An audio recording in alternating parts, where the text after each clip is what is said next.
Hi, our guest tonight is Mr. Richard Anderson, owner of Kerrobert Paint Body. Hi, Richard. Hi, how are you doing? I am doing well, thank you. How was your day today? Good day, yeah, and enjoying the weather. Beautiful. Aren't we all? Yeah. Golfing is coming up. Ready for this, yeah. All right. Yeah. You own the business by yourself? Yes, my wife and myself. Okay. Yes. And how long have you owned the business? We started in 1974. Oh my goodness. Yeah. That's a long time. Yeah. And did you start it from scratch? No, I worked there after schools Okay. as a young fella, and then ended up purchasing the business, Vicky and myself, in October of 1974. Wow. You've been going strong ever since. Yeah, it's been a good business. Yeah, we've always been busy and really enjoyed our customer base, and Right. just like working on cars. Nice. And that's what caused you to, I say caused you to buy the business then? Yeah, I started there just after school kid working in the shop, and went there full time after high school, and the opportunity came to buy the business, and it's something I liked doing. I hadn't thought about owning it. I Right. just thought about working there. I was fairly young, but the opportunity arose, and I took it and haven't looked back. Any regrets? No. Good. No, Well, that's none, good. None whatsoever. I'd do it again. Yeah. Awesome. Yeah, yeah. Did you have any mentors when you were working there? I had really good employers. Joe Burgart owned the body shop and was real good to me and helped me along and taught me a lot of things. And Dan Sutherland, auto body fella who's gone, helped me a lot with the trade. Right. Okay. And then, down here in Kinnersley, John Boquist Yes. had Tisdale's. Yep. He was really good to me and helped me with a lot of business acumen. And then, I've had a lot of mentors over the years, just other business friends and contacts that have helped in various ways, and hopefully I've helped some back. Starting out though, we were a young couple, and my wife's dad, Lawrence Close, was a good businessman in Dodsland, and Okay. really helped us out with understanding financial statements and balance sheets, which is something that I wasn't worried about, didn't know anything about, and was real fortunate that he was able to instill that knowledge in me. So That's just as important as the actual hands-on part of it. it is, yeah, For sure. and nowadays more so. Like it's become more and more important to understand the financial end of things You bet. and know how to manage that. Did you take any courses for that, or just? Over the years, yeah. First of all, with the trade apprenticeship, and back then you just worked your hours, and then you came into Kinnersley to write your exams, Okay. and then Meridian Futures would offer some training, and we have an auto body association that would offer training, and 3M Arms course would offer management programs. Okay. So ongoing learning all those years. Oh, that's all great. The time. Yeah. And that's just as important as the actual, like I say, the actual hands-on work. Oh, for sure. Because Yeah. it's not that you lose skills, but you kind of lose track of what's going on in the business. Yeah. And you need to keep up with it. You got to be on top, and you don't have a lot of time to turn things around, so you need to know timely, and Yes. you need to know what to look for. But you also have to keep up on, in my industry, the technology changes in the automobile construction and design is something that our staff, ourselves, we're training every day. Somebody's taking a course, and now online, which is helping quite a bit, but we used to go to Polytechnique Okay. or someplace closer. Another shop would bring in an iCar instructor or something Right. like that. So it's paramount in our industry to stay on top of the education aspect of it. And so you actually do mechanical repairs as well as Yeah. paint body? Okay. Yeah, we have a mechanic part of our shop. It kind of goes together because we're a collision shop, and quite often there's suspension damage or certain Right. mechanical components Right. that need Yeah. attention or replacement. So we have that part of our shop that is it's integral, and it's quite busy. Yes, and now with all the amount of electronics in a vehicle nowadays, you're more of a technician and you're an Yeah. actual, Yeah. a wrench puller. It's Yeah. crazy. Yeah, just to access that technology, to scan it, and to diagnose is a big part of the repair. Absolutely. And I believe there's actually I'm just going to call it a machine. I guess it's like 3D glass you can use to learn how to paint. I read something about that. Is Oh, no, I'm not aware of Is that. that- oh, Yeah, okay. Yeah. I heard about that somewhere in Saskatoon. Yeah, I wouldn't doubt it. There's many new concepts coming out, and when I started in the factory, the new cars were painted by people, and they're not anymore. Oh, no. It's all robotics, and we certainly still have the human touch with our painting, but I haven't heard about that. Okay, well, we'll have to look into it Yeah, more. I will be looking at it. There you go. Yeah. When you started off in the business, did you have any like long range goals or just short range goals, like to get to the next week or finish out to have a good month or? You know, at the start, it was short term. You basically struggled at times to make ends meet, and your main concern was to get the current work done and to get that month out of the way, profitable, and Right. and keep moving forward. So it was more like a month at a time, and it seemed like a long time before the year ends would come around, Right. and you could kind of look back. Now you're looking back every month, and the year ends there before you know it. Time flies, but we didn't really have long-term goals. Just try and run a good business, do a good job, and make a profit. It sounds like you've done all three. Yeah, yeah, Which yeah, is we good. are. Yeah. If you were to look back and at your whole career, then is there anything you would have done differently? I would have, in hindsight, which is 2020, the education component would have been more at the forefront for me. Right. We always did update our equipment. We stayed current with what all the new changes, all the new technologies. We were one of the first shops to get everything that was state of the art. But to learn and understand the business, I would have focused more on the education part of it, Right. and learned more quicker. Right. But I think that's about the only change that I would have made. That's not too bad then. Yeah, yeah. When you look back, I guess you would consider yourself successful then. I think our business is striving to be successful and, Right. and doing a good job. Right. I don't like to say we're successful, because then I feel like maybe you're stopping and you're going to regress a bit. But if you're striving to be successful and you have successes along the way, then I think you're always improving. And that's you not have a to bad have thing. you have to have consistent improvement, constant improvement. Absolutely. That's really important. Absolutely. So. So would you consider one of your strengths like your management style, or would you consider that not a weakness, but what would you consider a strength? I think so. I think we do a good job of managing our shop. I have people that work with me now that do most of the managing. I've stepped back a little bit, but I have lots of long-term employees, and that's one thing I wouldn't change. Right. I'd never change the people that we've had working with us at Kerrobert Paint Body. We've got a great staff, and we've got a fella that's just retiring, just stepped back after 43 years. Wow. We have a 40-year fella. We have one fella that's about 37 years. So we've kept our employees a long time, and they've done fantastic jobs and stayed up with the technology of the industry. So that's one of the things I wouldn't change, and I think that says that our management style is reasonably good, because we've been able to keep and retain our staff. Right, and nowadays And it that's seems like if someone's there for 3 weeks, that's a long time. Turnover, and that really hurts you. Especially, it costs so much to train a person today. Oh, absolutely. You can't really afford to lose them. You really need to train them and keep them. So that's the key.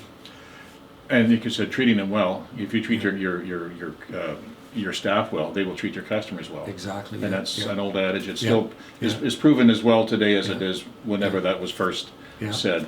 Yeah, that's the most important, to treat your people good, keep a good shop morale, and that just passes on to the customer. And all of our customers come into our business, they're not real happy, because they've had a fender bender, a collision, and so our job is to take that, pain and suffering away, do a good job, put a smile back on their face, and you can't do that unless that attitude is positive all the way Very through. true. So we've stressed that, and our staff is fantastic at portraying that solid, positive attitude. I saw a sign on a tow truck years ago. It said, "We only meet by accident." Yeah. And I guess that's kind of your motto in Yeah. a sense. Yeah. I take it you don't have a lot of repeat customers, and maybe you do. Well, depending on what actually we they're- do. Being there a long time, we have, families that have dealt with us for years, and Yep. we were talking to some of my older staff there. We have some fifth generation customers. Oh, my. Just from our local area, and so yeah, you do. That's the best is customer retention. You don't have to spend a lot on advertising. You spend the money on doing a good job, Yep. furnishing a good product, and you get repeat business. And everybody seems to have a problem, fender bender, a deer hits them, or they need a windshield repaired or replaced. Yep, So that's true. we do get a lot of repeat business, and we appreciate that. Absolutely. Yeah, yeah. And like you said, they only meet by accident. Yeah, yeah. And I shouldn't talk too much either. But Vern Klein from Bigger Auto Body, I think he invented that, and he passed away. He's a bit of a mentor, somebody that I visited with a lot, and we talked shop. But his motto was, "We meet friends by accident," and that's the first time I saw it, and that was in the '70s. So There you go. Yeah, I think that was his. True. Yeah. And you just kind of make a friend out of your customer. You do, yeah. And you can make, as You build a said, relationship, and you know, they have to be comfortable with being able to call you and ask you about anything that's going wrong with that car, if they have a problem with the repair or have another concern. So you need to build a good relationship. And the customers will only do business with you if they trust you, and this goes for any business for the most part. Exactly. And as long as you deliver, then they will come. You're right. They Yeah. keep coming back. Yeah. When you were first, I'm going to go back. When you were first starting out, did you have to go to the bank or anything for funding to start out? Yep. To buy the business? Yeah. And did you have to convince them? Like, was it a really hard sell? It was a little bit. I was pretty young. I was 19 years old when I went to the bank to see if I could borrow the money to buy the shop, and the Kerrobert Credit Union gave me a fantastic break. Nice. It was a little bit tough for them to meet their criteria, so the deal we came out with was, if my father-in-law would co-sign for 12 months, the credit union would lend the money for the business, and they lent 100%. Wow. And worked perfect. A year to the day, we got his name off the note, and carried on ever since. So since then, we've dealt with both banks in the community, and they've been the Royal Bank and the Kerrobert Credit Union has treated us very well. And my wife's from Dodsland, so we had a relationship with that community and the Dodsland Credit Union as well. So we've had really good relationships with banking institutions in our communities. When you were just there as an employee, when you're younger, did you consider yourself a self-starter? You know, and that's a long time to remember. I know. But I'm sorry. Yeah, I do. I've always, I feel like I've had a good, solid work ethic, and I took the initiative. I think that's why the fella that owned the shop, when he decided it just wasn't for him, he didn't own it very long. He bought it, and within a year, he was managing. He bought the shop. I worked for him after schools, and then after school full time. And in the meantime, he'd bought it, and within about a year, he said, "It's not for me to be in business.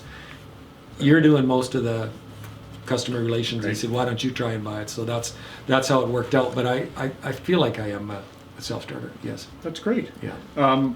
How many employees do you have currently? There's 10 of us there right now. Oh wow, Yeah. you are a big shop. Yeah. Are you looking for people too, or? Right now we're good. Okay. We like to bring in some younger people now and then. Some of us are getting older, but our space limits us to how many we could have. We probably have a big enough business that we could use another employee or two, but we don't really have the room right now. So we're pretty good, but we like to hire students.